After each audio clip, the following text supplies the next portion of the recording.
What happens when you get a Brazilian wax after 10 years? And you're 40 plus?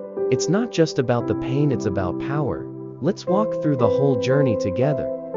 This isn't just about waxing, it's about reclaiming self-love, body confidence, and finally doing something for you. Before we get into it, here's what I wish I'd known. Not all waxes are equal. Soft versus hard wax. You can request a female-only waxer bring loose underwear or none at all. Schedule around your period. Pain is worse before. I almost canceled my appointment again. But something about turning 40 made me say, no more playing small. By the way, I used this soothing post-wax gel, it literally saved me.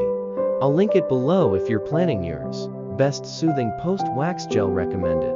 At-home wax kit for mature skin. If you're watching from cities like London, Toronto, Sydney, or Oslo, here's how to prep locally. Research salons with great hygiene ratings.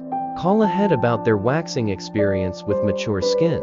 Use numbing cream 30 minutes before drink water. Hydration helps reduce pain. When that first strip came off, I saw stars. But here's the twist, I laughed. I was doing it. I was actually doing it.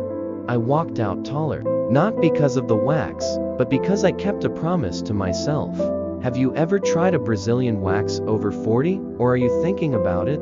Tell me where you're watching from and what scares you most, or excites you. Hit like if this helped you feel seen. Subscribe for real talk on mature beauty and confidence. And click the next video for the top 10 tips before your first Brazilian wax. Trust me, it'll save your skin.